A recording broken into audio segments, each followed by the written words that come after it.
किसको पता था कि 8 से 10 साल का बच्चा गुजरात की गलियों में जो लोगों के घर के और कार के शीशे फोड़ दिया करता था, वो आने वाले टाइम में पूरी दुनिया में क्रिकेट जगत में ऐसा कोहराम मचाएगा, अच्छे अच्छे बैट्समैनों के लाइन और लेंथ बिगाड़ देगा। किसको पता था कि एक ऐसा बॉलर जो आने वाले टाइम में यॉर्कर किंग बन जाएगा। जिस बॉलर के एक्शन का लोग मजाक उड़ाया करते थे, उसके एक्शन को इरेगुलर, फेक और बेकार बताया करते थे, किसको पता था कि आने वाले टाइम में वो यॉर्कर किंग के नाम से जाना जाएगा। किसको ये पता था कि आने वाले टाइम में इंडिया का एक ऐसा बॉलर जो आधे से ज्यादा मैच अपने दम पे अकेले जिता देगा।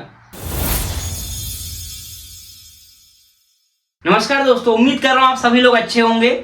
जैसा कि मैंने कुछ बातें अभी आपको बोली, उन बातों को सुन के आप समझ गए होंगे कि मैं किसकी बात करने वाला हूँ। एक ऐसा बॉलर लोग जिसके एक्शन को लेके बहुत ज़्यादा ट्रोल करते थे, एक ऐसा बॉलर लोगों का मानना था कि ये कुछ नहीं कर पाएगा।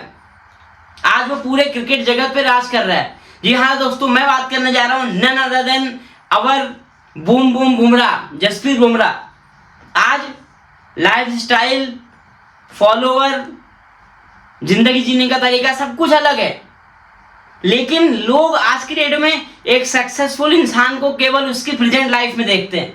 मेरा मानना है कि अगर आप उसकी तरह लाइफ में आगे बढ़ना चाहते हो, सक्सेस होना चाहते हो, तो उसकी आज की लाइफ को ना देखें।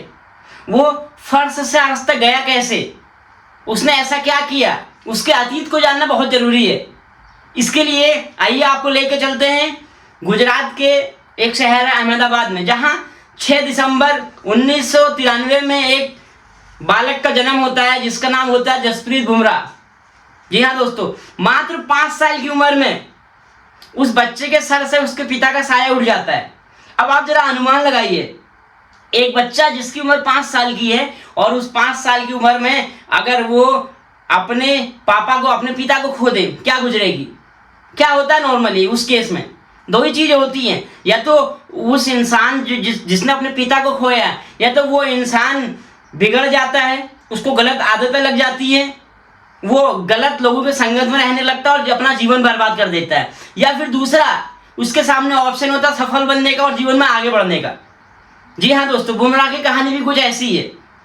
माता जी प्राइमरी स्कूल में एक प्रिंसिपल थी, पिता के जाने के बाद नौकरी करती रही और अपने सपनों को जिंदा रखा, अपने बेटे के सपनों को जिंदा रखा और उनको आगे बढ़ाया। बुमराह को बचपन से ही क्रिकेट का बहुत शौक था। आमतौर पर जो लड़के होते हैं उनको बैट्समैन बनने का शौक होता है क्रिकेट में, लेकिन बुमराह ने बॉलिंग चुनी। स्कूल से आने के बाद वो अपने घर के आंगन में ही बॉलिंग प्रैक्टिस किया करते थे।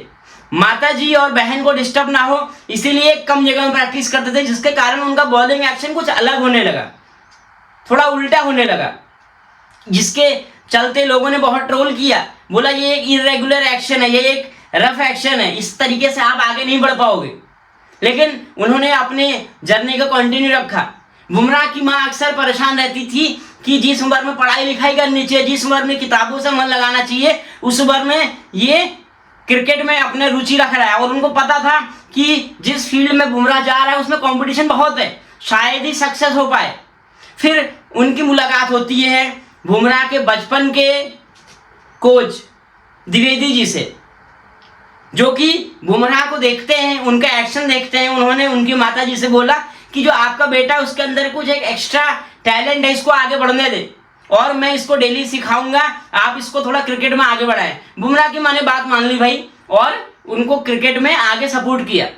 जी हाँ दोस्तों, और उनके जो कोच हैं द्विवेदी जी, उन्होंने ये भी राय दी कि आप अपने बॉलिंग एक्शन को चेंज ना करें, ही बॉलिंग एक्शन आपको एक दिन आपको पहचान दिलाएगा।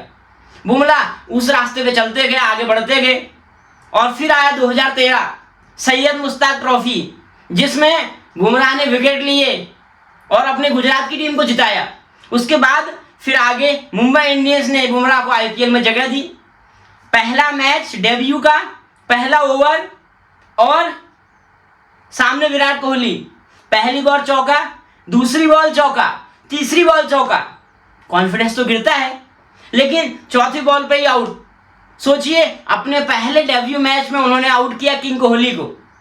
उनका हौसला 7वें आसमान पे था। उसके बाद 2016 में उनका डेब्यू हुआ वनडे में, उसके बाद टेस्ट क्रिकेट, T20 और आगे बढ़ते बढ़ते बढ़ते उन्होंने क्रिकेट जगत में एक ऐसी बादशाहत को जन्म दिया जो कि पीछे मुड़ के कभी नहीं देखे। इस दौरान बहुत सारी इंजरी आई, बहुत सारी तकलीफें झेली, लेकिन बुमराह के दिमाग में एक चीज थी, एक ही सपना था उनका, बहुत बेस्ट करना है। जिस बॉलिंग एक्शन का मजाक उड़ाया जाता था, वही बॉलिंग एक्शन पूरी दुनिया में उनके नाम से जाने लगा और एक अलग पहचान दिलाई।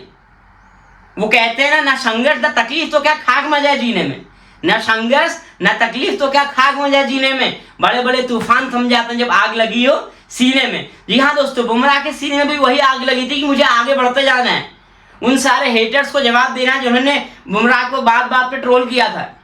और आज की डेट में पूरी टीम आउट हो जाए तब भी अगर एक बंदा इंडियन क्रिकेट टीम की तरफ से खेल रहा है तो हम भरोसा कर सकते हैं कि इंडिया जीतेगी जरूर, और ऐसा ही हो भी रहा है।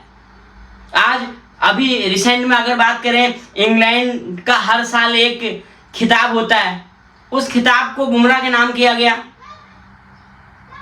उससे पहले आईसीसी T20 में उन्होंने जीत दिलाई, और ऐसे बहुत सारे चीजों का अंजाम दिया जहां पर लगभग इंडिया की हार तय थी। उस हार को जीत में बदला बुमराह ने, यॉर्कर किंग ने। और वो आज की डेट में सबसे बड़ी इंस्पिरेशन उन लोगों के लिए है जिनके पास बहुत ही कम संसाधन है, जिनके पास बहुत ही कम चीजें हैं और लगता है उनको कि यार इन कम संसाधनों में मैं सक्सेस नहीं हो पाऊंगा। तो इन सारी चीजों के लिए एग्जाम्पल है बुमराह। उम्मीद करता हूँ ये स्टोरी आपको अच्छी लगी होगी, बहुत कुछ सीखने को मिला होगा। और अगर आपको अच्छी लगी है तो अपने दोस्तों को या अपने परिवार वालों को, बच्चों को शेयर करें, और कमेंट बॉक्स में जरूर बताएं कि अगली बायोग्राफी किस पे बनाई जाए। और आपके कमेंट हमारे लिए बहुत महत्वपूर्ण है। शायद आपका एक कमेंट मुझे भी आने वाले टाइम में इंडिया का नंबर यूट्यूबर बना सकता है। तो उसके लिए आप लोग का कमेंट बहुत जरूरी है मेरे लिए। उसके लिए आगे बढ़ते हैं, अगली वीडियो बहुत जल्द आएगी। तब तक के लिए धन्यवाद।